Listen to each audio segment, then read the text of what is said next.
Imagine waking up every morning knowing that if you stop working, your money stops too.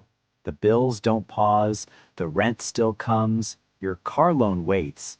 Life keeps charging interest. This is the reality for most people. They work hard their entire lives and feel like they are running on a treadmill that cannot get off. Yet, somewhere in the same world, under the same rules, there are people whose money keeps flowing even when they are asleep. They are not necessarily smarter, they are not always more educated, they may not even work harder than you, but they understand something very few people ever learn. They understand how money works. This is the central lesson of Rich Dad, Poor Dad by Robert Kiyosaki. Robert grew up with two father figures. One was his biological father, his poor dad, highly educated, respected, and employed in a secure government job. A man who lived and breathed the traditional rules of success. Study hard, get good grades, get a job, and you will be safe. The other father figure was his best friend's father, his rich dad, a man who never finished high school, who struggled financially in his early life, but eventually became wealthy. He understood money in a way that most people never learn in school or university. Both men were intelligent, both men worked hard, but their beliefs about money were polar opposites. Poor Dad taught Robert to prioritize education, security, and following the rules. Rich Dad taught him to prioritize financial intelligence, entrepreneurship, and understanding the systems that govern money. From a young age, Robert noticed patterns. His poor dad emphasized getting good grades, earning degrees, and securing a stable job. His rich dad, on the other hand, asked questions no teacher had ever asked. Why do the rich get richer? How does money work? What's the difference between an asset and a liability? And Robert learned early that the answers to these questions would determine the rest of his life. School versus real world. The first uncomfortable truth that Robert realized is that school teaches you how to work for money, but not how to make money work for you. Schools prepare you to become a good employee, to follow instructions, obey rules, and secure a paycheck. But schools do not teach you about cash flow, investment, or how to make money grow on its own. This gap in financial education is why so many smart, educated people remain financially dependent their entire lives. They have degrees, job security, and respect, but they have no financial freedom. The lesson here is simple but profound. If you want financial independence, you must learn to think like the rich. You must learn to manage, invest, and multiply your money, not just earn it. Poor dad versus rich dad mindset. Robert's poor dad believed, study hard, get good grades, and get a secure job. Avoid risk at all costs. Save money and avoid debt. Your income is fixed by your job. Rich dad believed, learn how money works and invest wisely. Jobs are temporary, income should not depend on one paycheck. Risk is part of learning and growth. Focus on building assets, not liabilities. The core message is clear. Your mindset determines your financial destiny.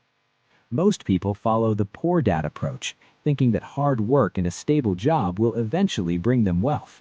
But in reality, without financial knowledge and smart investment, income is limited, expenses grow, and freedom remains out of reach. Assets versus liabilities, the heart of the book. The most important concept in the book is understanding the difference between an asset and a liability. An asset is something that puts money in your pocket. Examples include rental properties generating income, stocks that pay dividends, businesses that profit, royalties from books, music, or intellectual property, digital products, or online income. A liability is something that takes money out of your pocket. Examples include loans or mortgages on non-income producing properties, credit card debt, cars and expensive toys that cost more to maintain than they earn. Many people make the mistake of thinking their house is an asset. While a home is valuable, if it consumes more money than it generates, it is a liability. Rich people focus on accumulating assets first and then use the income to fund their lifestyle. Poor and middle-class people, on the other hand, often spend most of their money on liabilities while calling them assets. This is why they remain financially trapped. Don't work for money. One of the most famous lessons in the book is, don't work for money. Many people misunderstand this. It does not mean stop working. It means don't work only for a paycheck. Jobs should be used to acquire skills, not just money. Skills such as sales, marketing, negotiation, communication, and leadership. These skills increase your financial value and allow you to create wealth streams independent of a traditional job. Rich Dad emphasizes that the rich do not rely solely on a salary. They make money work for them by creating or acquiring income-producing assets. Fear and greed. Why people stay poor. Fear of losing money keeps people from investing.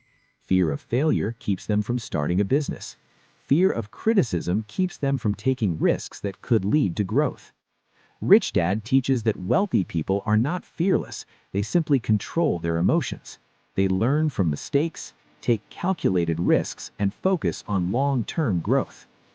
Financial intelligence is the key to freedom.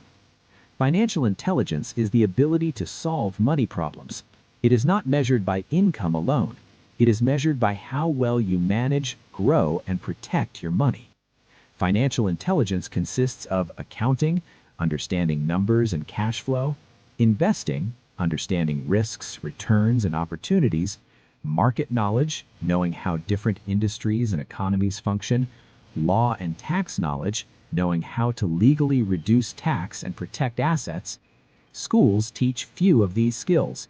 This is why so many educated people struggle financially, while less educated people can become wealthy. The rich use corporations and legal structures to protect their money, reduce taxes, and multiply their income. The middle class trap. The book explains why the middle class often works harder but achieves less. The cycle is simple. Salary comes in, bills go out, lifestyle expands, debt increases, stress grows, repeat. This cycle creates the illusion of wealth but leaves most people financially trapped. Rich people break this cycle. They acquire assets first. They invest cash flow. They upgrade their lifestyle after financial security is established. Order matters. Build assets first, then spend. Real wealth. Wealth is not measured by expensive cars, big houses, or luxury vacations. Wealth is measured by time. Specifically, how long you could survive without working. If your income stops when you stop working, you are not free. If your money continues to generate income without your effort, you are wealthy. Lessons on risk. Rich Dad emphasizes that risk is not something to fear, it is something to understand. Taking calculated risks is part of building wealth. Poor people avoid all risk and remain dependent on salaries. Rich people take smart risks with knowledge, education, and planning. Money is a tool, not a goal. Money should never be the ultimate goal. It is a tool to create freedom, opportunity, and security. Business versus job. Jobs provide stability but rarely financial freedom. Businesses and investments provide opportunities to scale income. The rich focus on creating multiple streams of income. They never rely on a single source because systems, economies, and jobs can fail. Conclusion: the wake-up call. Rich Dad, Poor Dad is not about quick money. It is a wake-up call. It is about questioning long-held beliefs about money, work, and success. And the message is clear. Are you working for money, or is money working for you?